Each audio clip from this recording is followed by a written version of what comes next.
Donc les filles, aujourd'hui on va parler de comment s'organiser dans la chronique du jour parce que je trouve que c'est tellement important d'avoir un calendrier bien défini, de prendre du recul d'abord. Moi c'est toujours la première des choses que je fais, c'est vraiment analyser les activités que j'ai à faire. Quelles sont les tâches que je dois accomplir aujourd'hui et je commence d'abord avec les tâches les plus importantes ou bien celles que j'aime le moins ou bien qui ont tendance à être plus difficiles parce que c'est celles-là qu'on a tous tendance à procrastiner. On veut faire tout ce qui est, c'est-à-dire le moins important ou bien on va aller sur les réseaux et tout ça, mais vraiment se concentrer sur les tâches les plus difficiles. Et surtout, il y a un vrai sens de satisfaction, en tout cas pour moi, quand j'arrive à terminer ces tâches-là, disons, avant 10 heures ou avant 11 heures. Et puis, ça rentre dans le deuxième point, c'est de se fixer des limites. Il y a le syndrome du perfectionniste qui veut vraiment tout faire, tout bien, et après, tu passes toute la journée sur une seule tâche, tu es stressé, fatigué parce que tu n'as pas pu faire les autres choses.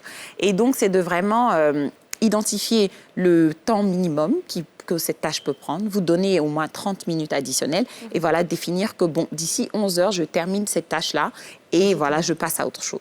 Après, la deuxième chose que je recommande à tout le monde, maintenant, on a tellement de distractions autour des réseaux sociaux et même les notifications email et tout ça. Et après, le cerveau, il se déconcentre très rapidement et ça prend autour de 30 minutes pour se remettre dans le bain quand tu es au milieu d'une activité. Et donc, moi, ce que je fais, je retourne simplement mon portable, ne pas voir mon écran. Ça m'aide énormément. J'annule toutes les notifications. Comme ça, je vérifie mon email chaque heure. Donc, je suis concentrée sur ma tâche et après, dans une heure, on a toujours besoin de pause. Et ça aussi, c'est très important, prendre des pauses. Faut peut-être pas mettre son téléphone sur silence aussi. Oui, sur silence, après, le retourner, le mettre un peu loin. Et que tu as besoin qu'on te passe des coups de fil. Oui, c'est ça. Tu peux même le laisser si on doit t'appeler et que c'est urgent. Parce que la plupart du temps, le téléphone, c'est une distraction. À chaque fois que ça vibre, tu veux regarder. Et la plupart du temps, c'est pas urgent. Donc, c'est de le mettre de côté, de limiter les distractions, même sur l'ordi et tout ça. Et aussi de se concentrer, bien sûr, sur la tâche présente. Mais il faut s'assurer qu'on prend des pauses. Parce qu'on n'est pas des machines. C'est impossible de se concentrer pendant 4 heures, 5 heures. Après, même, ça te donne des migraines. Donc, tu prends des pauses et après, tu retournes aux tâches. Et ça joue aussi à mon deuxième point, qui est surtout de faire des tâches, par exemple, qui font 5 à 10 minutes. Et après, tu alternes avec des tâches qui sont plutôt un peu plus longues et tout ça. Et après, il faut aussi se connaître personnellement, savoir qu'est-ce qui vous prend de l'énergie et qu'est-ce qui vous en donne. Par exemple, il y a moi, par exemple, dans ma filière en finance et tout, la plupart du temps, il y a des modèles, par exemple, financiers, très techniques qu'on doit faire. Et moi, par contre, ça me prend de l'énergie, mais j'aime bien les faire.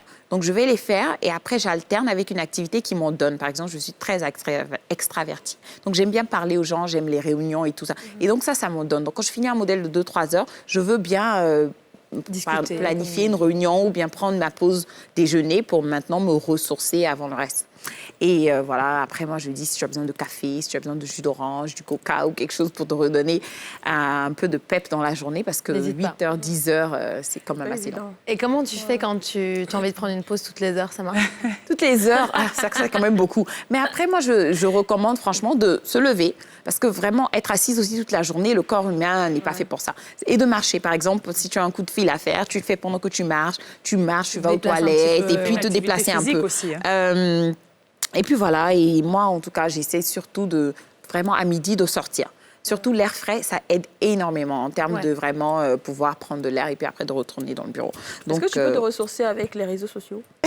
Par exemple, sur Facebook c'est les mêmes écrans, ça fatigue les yeux. Il faut remarquer que le truc le plus simple, la plupart du temps, on a de l'attention ici. Mon médecin m'a dit c'est souvent rester sur bleu l'écran du téléphone. Tu quittes sur l'ordi, tu vas sur le téléphone, sors un peu, marche, même si c'est 10 minutes, et puis après tu remontes. Ça, vraiment, moi, ça me donne beaucoup d'énergie. Et le pire, c'est qu'on ne se rend pas compte que quand on commence sur les réseaux sociaux, on met plus de temps que prévu. On met, au lieu de 10 minutes, on prend 1 heure. Exactement.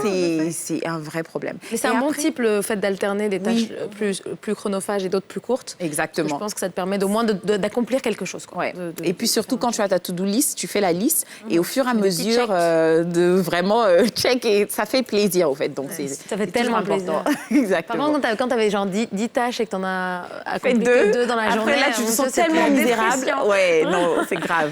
Merci à vous pour toutes ces infos.